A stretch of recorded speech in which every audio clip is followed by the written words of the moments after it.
Listen to the unofficial voice of World Cup 2006, brought to you by Times Online and Avalon in association with the new Dodge Caliber. Hello and welcome to Baddiel and Skinner's World Cup podcast. In this show, we solve England's penalty problem, we reveal Sepp Blatter's secret past, Dave gets into trouble in Gelsenkirchen, and we find out what the celebrities think about England's quarter-final exit.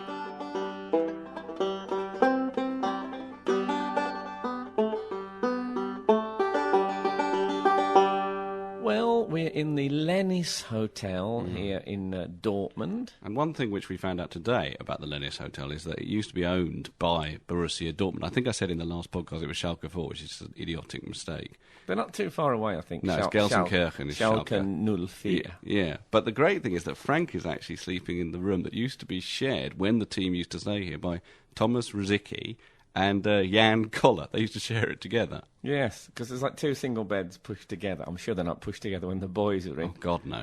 But, they still stay here, Borussia Dortmund. Not when you're staying. No, not when I'm here, but it's not the season. Yeah. Do you see? No, only when they're in season. Do you see? I see, yeah. But do you know that who stays in your room?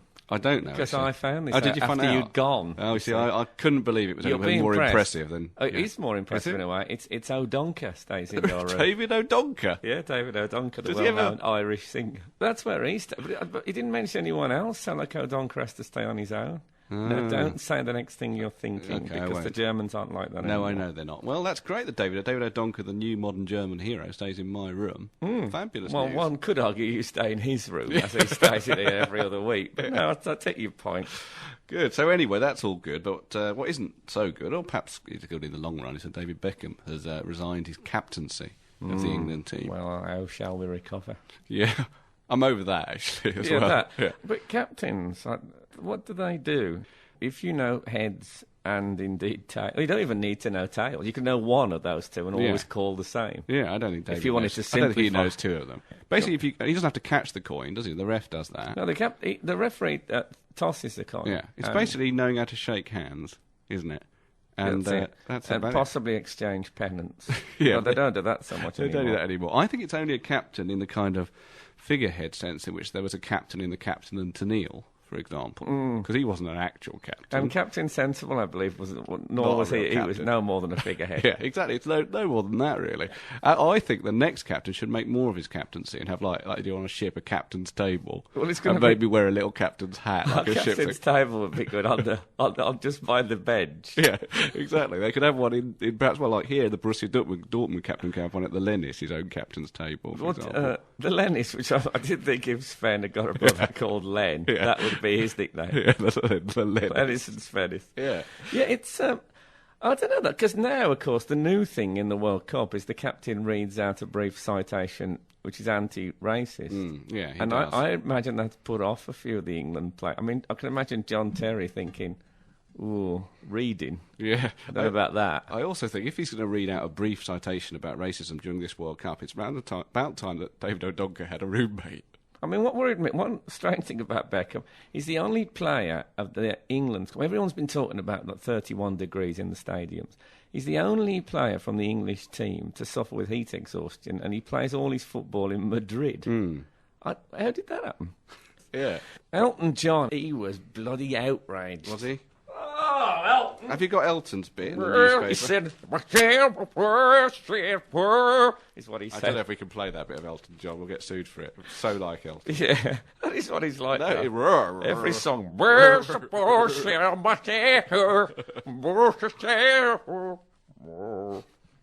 Get under. Yeah. He said that he did a gig on the night of the thing. 59-year-old pianist. He's described that, isn't he? That's so unfair. Just in the Star, he's described as a 59-year-old pianist. Like, that's all he does. Yeah, well. Anyway, he raged, apparently, on stage. And he said, well, I'm going to quote him, and there's swearing in this. He said England were a fucking disgrace, is what he said. And he said, there's not been an outstanding player at this World Cup, and I do not even want to talk about that fucking Sven Goran Abba-Dabba. At which point he got a standing ovation from the audience. Got a standing ovation for Sven Goran Abba-Dabba? Yeah, exactly. Well, that's very odd. Do you think he's sponsored? Elton might be sponsored his tours by T-Mobile, so he can't say Ericsson. might be the case. I've no idea. Oh, I see. But I Sven see. Goran Abadabba. Yeah. Did he just have a breakdown halfway through saying Sven's name? Or maybe he started a song. 'Cause if you do your Elton impression again, imagine him saying Abadabba. And as for Sven Göran...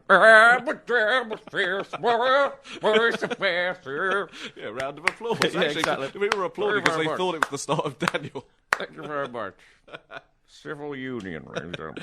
Do you think David Furnish is like a World Cup widow? You know these women who go on about their men who are obsessed with football during the World Cup. Elton's partner, David Furnish. His partner, David Furnish. Because Elton likes football. We're clear about that. Yeah. But I don't think David Furnish does. Well, he's Probably. American, isn't he, David Furnish? Yeah, Or is he Canadian? He's one of the two. Do you know, Rochi? I think he's American. He's American. Film producer David Furnish. Yeah, I don't think he's a big football fan. No, so he's probably at home thinking, oh, God, he's watching football, Sven Goran Abadabba. And I'm just at home, he's never talking to me, Elton, He anymore. probably thinks that Sven Göran Eriksson is called Sven Göran Abadabba because it's the thing that Elton says a lot around the house. And he thinks, oh, well, who is this guy, this Sven Göran Abadabba? Yeah. Wasn't there other celebrities responding Well, to it their says here, Sven's? it's because the stars lining them up. It said other celebrities also voiced their upset at England's dismissal from the tournament. Hollyoaks and soap star superstar Hog Lee Otway, 24, who plays Bombhead, Great. said, I felt sick, numb, and absolutely drained by the end. Did he really? England did not deserve to lose, and Portugal definitely didn't deserve to win. Well, he's hit the nail on the head. Bob, what's his name? Bobhead.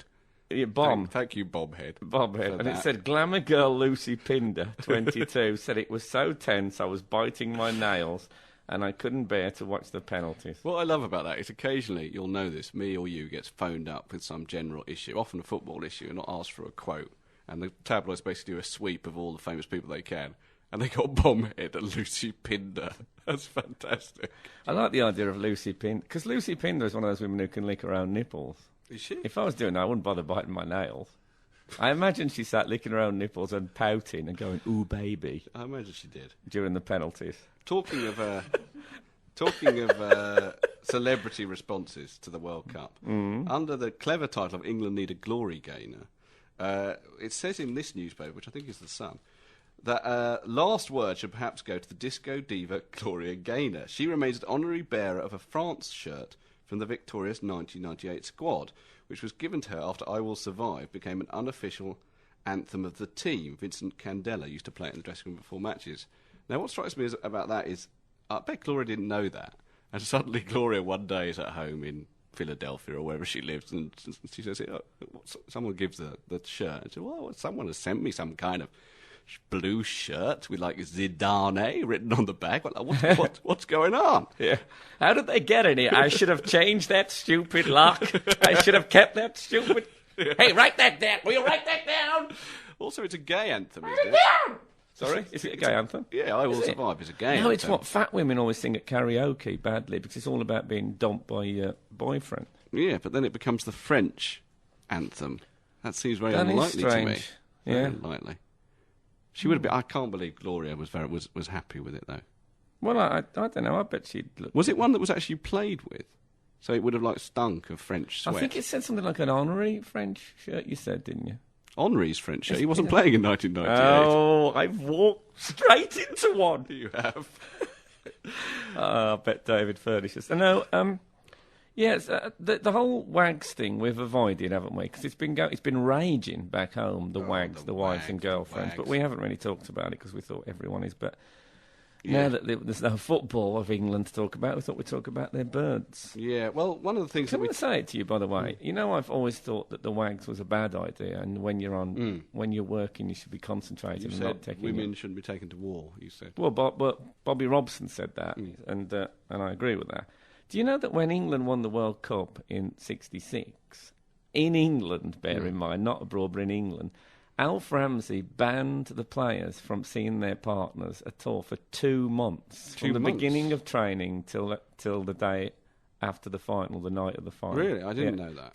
2 months they weren't allowed to see their own wives and girlfriends in England. Well, did you also know that on the Did you also know that on the night of the final, you know that's stuck to my arm now. I'm sorry. Did you also know that on the night of the celebration, after we'd won the World Cup final, the wives had to drive themselves to the Grosvenor House Hotel for the party. Yes. Could you imagine if now they said to Posh, well, we can't get a car for you, so can you just drive Well, yourself? I wouldn't want to be on the streets if the wags were driving themselves, because don't they drink about 17 bottles of Bacardi a night? And then they drive like a 4x4 through the streets. But maybe they don't drink a lot and it's just paper talk. Well, maybe it is. You never know, dear. I'm just saying that because Alex, the Times lawyer, is listening, obviously. There's some confusion. Colleen didn't leave the hotel at the same time as everyone else. No, it said that the others went, and it said Rooney left carrying a black bin liner over his shoulder and looking upset. A black bin, I see a dustman. I think people were worried that Colleen or part of her might have been in there. Yeah. But no. A spokesman for Rooney played down claims the couple had rowed. I think he said, not rowed. Yeah. No, they definitely came by plane. He said there was no disagreement, though. Colleen was obviously upset at the turn of events. She had to fly back separately because she has a raft of business engagements. She has a raft of business engagements. She could have gone back on that. Yeah, exactly, because she's the captain going to be on it, on the captain's table. It's odd how she's become... Well, it's interesting. I actually know a bit about her raft of business engagements. Do you? Yeah, I've got here another paper which says that she went through... First it says, I haven't noticed, but she went through the extras printed on several A4 sheets before leaving. At a hotel? Yeah, a hotel, but the clear point is there's a lot of extras. Yeah, well, she's been there a long time. Yeah, surely Wayne should have paid for that. Maybe that was why Wayne stormed off with the bin liner. It was just like her laundry and stuff like that. He wasn't going to pay for it anymore. Of the minibar. Yeah. But it says she was said to be on her way back for a business engagement with Asda today. So she's having a business engagement with Asda. They're on the raft. What I like more than that, though, is that she's denying now that they had a row, which I'm sure is fair enough. And she came to the door of her parents' house in Croxteth in pink Paul Frank pyjamas, whatever they are, and said, Wayne and me are fine, there's been no bust-up. They're the ones with the monkey on, I think. Are they? Which is a bit ironic. Yeah. But what I particularly like is after she said this, 5 minutes later, Rooney arrived at the house with his bodyguard, presumably because they had a row, and he was still worried. Not that, of course, Alex, it was just a joke. No, of course, we don't really think you had a row, or indeed that any body parts of Colleen were in that bin liner. Let's make that absolutely clear. No body parts are in there, definitely not. I hope not. I'll tell you the one thing I have... I did read, and this was, as you can tell, we've got the English papers today, which is quite exciting. This is, I think this is a bit out of order. The Wags, apparently, when they were leaving, they were leaving the ground, as far as I can tell. They were like having a bit of a laugh and a joke, some of them, because the football maybe doesn't mean it. Just because they love the man doesn't mean they love his job. Mm. Anyway, they were coming out laughing and joking, which with England fans around, not that happy because they probably think that they're not taking it seriously. And some of the England fans started shouting at them. And this is perhaps the finest piece of tabloid. If anyone ever said to you, what are the tabloids like in England? Here we go. So they're on about the England fans shouting at them. Here I quote. Another told the girls, including Carly Zucker, 23, Lisa Roughhead, 24, Colin McLaughlin, 20, and Ellen Reeves, 28, to fuck off. Oh, that's fantastic. I love that they have to give all that information to tell you that. Yeah, oh, fantastic. But it's good because it slightly delays the punchline. In a flurry of numbers, and I'm picturing them and thinking, I didn't know she was that. Oh, she went, and then I'm shocked. Woke up this morning, I was out of a job. But then again, I've made a few bob. I'm a Swedish man with very few fans. I don't know which players to choose. I've got the Sven-Göran Eriksson blues. I didn't take the team very far, but I did have sex with Ulrika. My tenure was a blip in the company of Tord Grip. At quarterfinals I tend to lose. I've got the Sven-Göran Eriksson blues. Oh, and 1 for the money, and 2 for the money, and 3 for the money, and 4 for the money. I've tried my best to have a 5-year sex fest. Better support Labeler. I've got the Sven-Göran Eriksson blur. I read that Sven... This must have been hurtful for Jermaine Defoe, because Sven said, I've seen Defoe 15 or 20 times, and you have to take the best. Yeah. Which is... And also quite a stupid thing for him to say, because he'd seen Theo Walcott no times, and you have to take the people you haven't seen. What does that mean? I think it's this theory that if you've seen someone and you don't think they're very good, then you know they're not very good. And if you haven't seen them, they might be good. But I've thought for a while this raises a genuinely interesting philosophical point, the sort of thing that would be discussed, I think, by modern philosophers, which is it better... No, but honestly, is it better to be all potential, something that is really only going to happen in the future that might be great, or something that is okay but has... You've seen it do bad things, or you've seen it not do as well as it should do. So is it better to be something that you know, and you know it's good and bad and all the stuff, or something which could be lots of things, i.e. it's about potential versus experience? Well, that's a very interesting point. I think, if I may use an analogy, that's a bit like when you've been going out with someone for a bit of time and you've got to know their faults and things that get on your nerves. Then you see some bird in a pub and you think, oh, look at her, fantastic. You walk away, you break your girlfriend's heart or wife, walk away from the family home. Because the girl that you're walking towards is Theo Walcott. Yeah, she looks all right, you know, but yeah. you haven't seen her play. Yeah. And then after you've had a few friendlies, you're thinking, oh, God, I should have picked Jermaine Defoe. Do you think that in the England training sessions, Theo Walcott got picked last? Because he's the little Theo, kid. or just because he's the one who doesn't play? I bet it was still Peter Crouch. Yeah. I'm not sure that do they line up like they used to do at school and pick people? I imagine so. Do they? Yeah. Do you think, like we used to do at school, part of them are thinking, oh, God, that feeling of dread, like I'm going to be picked last, and they think, Frank Lampard thinks I'm no good, because it's probably him and Gerrard who are picking all the time. Yeah. No, I imagine they did that. Do they not do that? I don't think so. I think probably Tord Grip or someone says, right, you're in this bib and you're in that bib. I don't think they pick teams. No, I want to pick If they do pick teams, they'll do it better than Sven. It'd be a sad figure, wouldn't it? Theo Walcott and Peter Crouch, and probably Scott Carson stand, because Scott Carson wouldn't get a game at all. I also think that when you get to those last two on those school pick lights, it's always ages and ages before someone gets picked. They have to stand there for ages. It's very human. Well, no, because I always was one of the last two or three who was picked at school, and what we used to, they didn't even bother picking us. They'd just walk off and we'd choose one of the teams to follow. Just walk after them like a camp follower. Probably did that. A very camp follower I was. I read something which I have to apologise. It may have actually been sent to us as an email. I lost it. You know, it's a tough life out here, and I never quite know where my things are, whatever.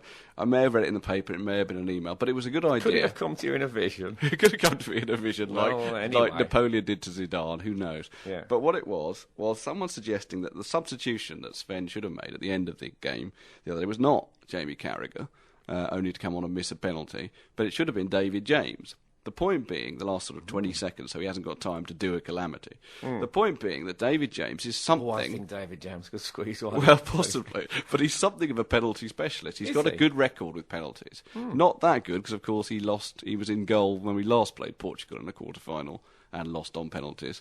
But nonetheless, his record is pretty good with penalties. Right. And Ricardo, the Portuguese goalkeeper, is a penalty specialist. He's known as that, and he saved two of them or three of them.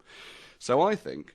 Apart from anything, I just think the psychological impact of 20 seconds from the end of extra time saying, here's a new keeper, would have unnerved the Portuguese, because they must have at least thought, well, he must be great at penalties. That's a good point. In fact, he could have had a kick, couldn't he? Which is like a superhero kick. Yeah, exactly. Maybe had a penalty spot with like a no-entry sign over him. And he'd come on as penalty man. Yeah. Oh, yeah, penalties. Oh, it's my middle name. If he had like great big hands like Kenny Everett used to have. That wouldn't be a FIFA allowed thing. But he could have any shirt he liked, I think. I think he could say penalties, no trouble, kind of thing. And in fact, if you took David James and said, look, Dave, you're not going to get in the first team unless we get a penalty shooter. I want you to spend all your time here in training just having penalties taken at you. And I want you to watch all the games on German telly. Yeah. Any penalties. No, here's a pile of videos of people. Just study penalties. Yeah. Become the penalty man. You know what would happen? He'd still let them all in. No, I don't believe it. Then you could have leaked it out into the German press and all the press that, we've got this bloke. All he does, when he come on... He is penalty man. Yeah, exactly. I tell you, the crowd would start chanting, penalty man, penalty man. Exactly. It'd be fantastic. Towards the end, he'd start warming up And what he'd start doing is he'd start diving from one end of the dugout to the other. Yeah, but only at specific times. Like he wouldn't move and then he'd dive, and then he wouldn't move and then he'd dive. It would spook you out if you were to take definitely. a penalty against penalty man. Penalty man, God. Although what they might then create is his nemesis, the other team, which would be like penalty taker. Yeah, because they always have a nemesis superhero. Yeah, but they'd need more than one now. They'd need 5. They'd need 5. Very good point. There was a strange thing. It said that someone was talking about the McLaren rain coming up, and they said he'll go back to using Peter Crouch as he was always intended. To come on 20 minutes from time as a shock tactic. Yeah, a shock tactic. What does that mean? I think it's like, the Elephant Man Roadshow. It's like they're going to have curtains on the dugout and everyone's going to go, the crowd will go, oh. And he'll come out and the other players will be just frightened. The defenders will be frightened. They'll run away. Everyone will be frightened. What is that? Oh, what happened to the amnesty? We are at Germany, Argentina, doing our regular report during the playing of Three Lions, which Argentina seem to be waving their flags at today. Yeah, I've just got my eyes on Franz Beckenbauer and Angela Merkel to see if either of them is joining in. Yeah, so far to report. We're very near the sort of director's box. From here I can see Sepp Blatter, as Dave says, Franz Beckenbauer, Angela Merkel. And I think the President of India is here. Of course, he wants to know who's batted first. But it's a phenomenally German A-list box, which is great. I'm really hoping that Claudia Schiffer will turn. As we speak, Sepp Blatter is explaining something possibly about Three Lions to Angela Merkel. Yeah. He's saying, well, we actually stole this, while the Germans stole it from those two men down there. It was quite exciting sitting in front of all the German celebrities. It felt very much that we were at the heart of modern Germany, certainly.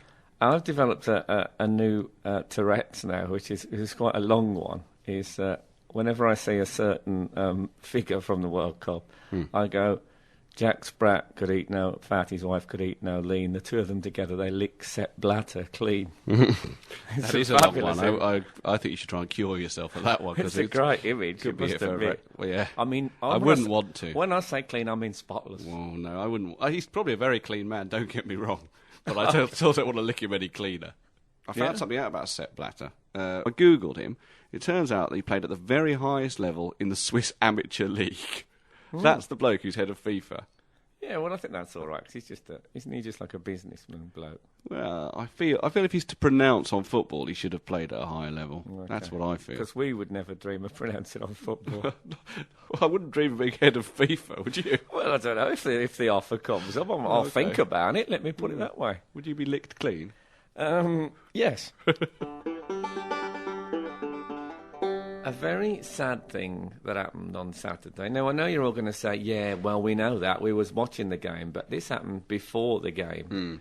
And, Shall I take up the story? Yeah. Well, regular listeners will know that I started going to the England games in a mask of an old man, a bald man with a moustache, which inside it had the words Alta Manor, which is, of course, old man in German. And we've come to love Alta Manor, haven't we? Oh, well, I've been hanging around with him at most of the games. Yeah. He looks a bit like Phil Scolari, a bit like, as we said, Roger de Courcy.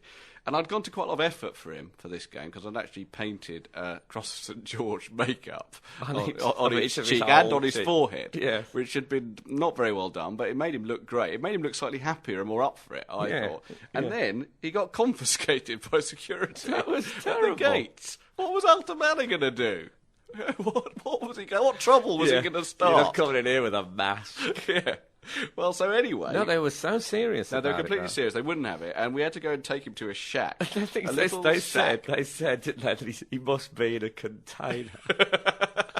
So, yeah, we took him to a little shack. There was a bloke there with a quiff, who I didn't think was going to respect Alta Manor. No. He looked a bit dangerous to me. No, he's the bloke you don't want to share a cell with. Yeah, exactly. And we just left him sadly on the shelf there. But the thing I really liked was we got a receipt, which I was supposed to pick him up afterwards. We got a receipt, and on it had things that would be confiscated. And I can remember it. It said little square for CS gas, another one for tool, another one for weapon, and underneath it had others, and someone had written Englander mask. Really? Yeah, Englander mask. Brilliantly. Not Elton Man. What I really think is odd about that, though, is like you get a receipt and you can get it back. Now, I didn't get Elton Man back. I'm sorry, ladies and gentlemen, but I was so upset. We were so gutted after the game. I thought, fuck Elton Man, basically, is what I thought, which may have happened to him in the cell. But what I really am confused about now, in hindsight, is if you go into a game, right, with a CS gas canister, and a tool and a weapon, you can get a receipt and pick it up afterwards. That can't be right, can it? That's not that CS gas, it's the blue one. That's it. I'll have my weapon back, please. Yeah. Just need to The make terrible thing. And as we walked away from the shed, I heard a voice saying, "Don't leave me, David. I'm an Elton Man." Never be seen again.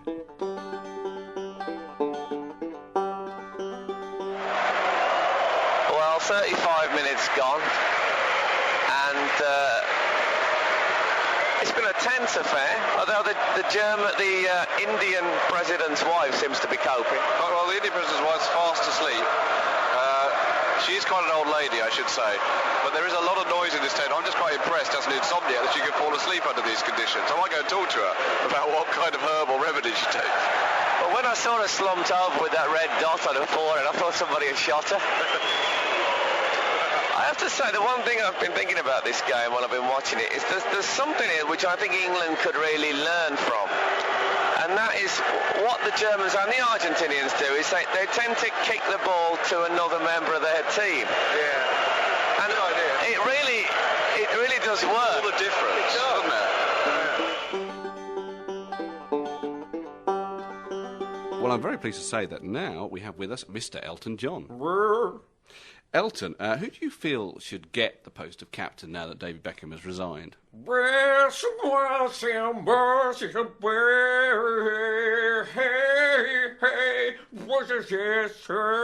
John Terry.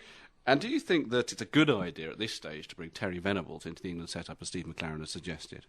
No.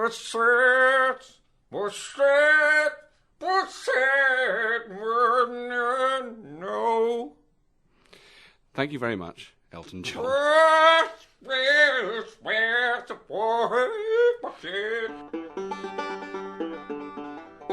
We're on the road back from the Olympic Stadium in Berlin. We've just watched Germany get through to the semi-finals. We've passed lots of very, very excited Germans on the street. I do that high foot. There we go.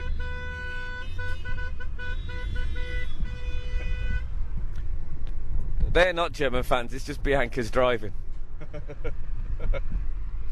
Yeah, I've found that occasionally. You crazy Germans! You're only in the semi-finals! Let's have a very quick word from Bianca, who is our resident German, on. Bianca, are you very pleased that Germany are through to the semi-finals? I think I'm not so interested for the Germans, since I began to work for you, for Frank, David and Pete, since I started with you. What do you prefer now? I'd be more fan of the English, you know. What you should have said there is I'm a fan of the British. So British. There was the German game. I did wear my red and white English British T-shirt. You're working for the British? Your double agent is working for the British. So, you're driving the British? You're driving the British in a German... Oh, not a German car, it's an American car. Of course it is. The British! British! Someone actually came up to us, I have to say. Someone came up to us at the game in a German shirt and went, British? And I thought, oh no, they have caught us. They finally got it. Was, of course, an English bloke who heard the podcast. Few more celebrating Germans.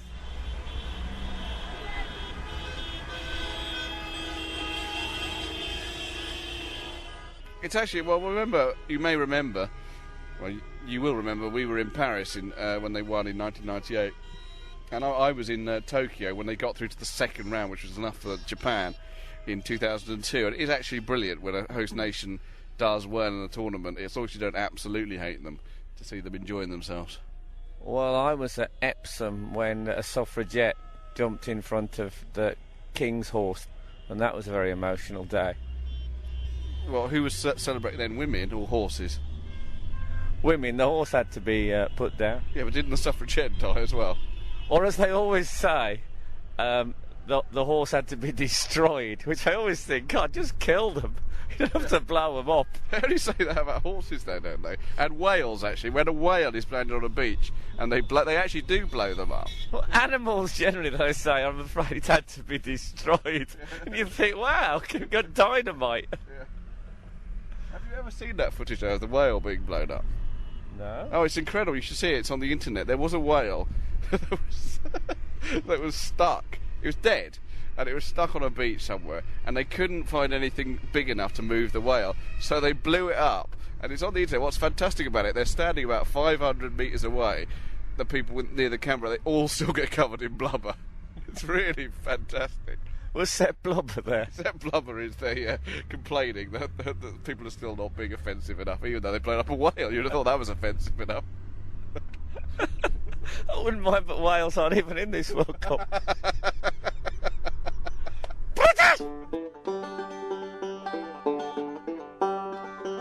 Well, it's competition time, and we should apologise for there not being a competition in the last podcast, should we? Yeah, just that we were so upset. Yeah. We couldn't do anything as uplifting. No, exactly, because I don't think Dodge would have wanted us on that particular night. No, we were very down, and that's wrong for the competition. Anyway, you can win a Dodge Caliber, which is a lovely car. It's sort of burnt orange, isn't it? Our one is burnt orange, yeah. Yeah, well, they're winning our one. Oh, of course, yes. Did That's you right. forget that? No, I didn't forget that. No. Okay.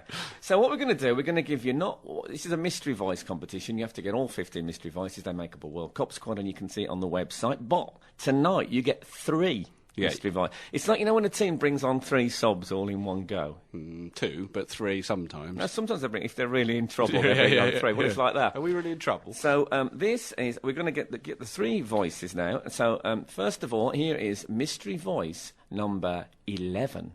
Our manager, Alan McLeod, took a lot of stick over that. There you go.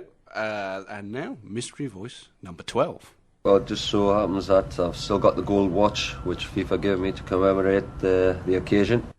And, unlucky for some, mystery voice number 13. In the last minute of extra time, and if we win, we're in the quarterfinals of the World Cup. Well, there you go, another podcast. Another podcast, and it's not over for us yet, the World Cup. We're going to the semi-finals, both semi-finals. Yeah, we're going to both semi-finals over the next few days. So I am excited about that. It'll be brilliant. Yeah, no, it'll be great. And we'll be doing a podcast after the second semi-final. And in a way, there's something, obviously it's sad that England's gone, but at least it kind of sorts out the wheat from the chaff, because the people who are interested in the World Cup now are football fans, not people just think, oh, well, watch England. Yes, that's right. So that's a little pat on the back for you, the listeners, because you're still listening. Yeah, exactly. All 4 of you. Yes. Anyway, we'll be back with that soon.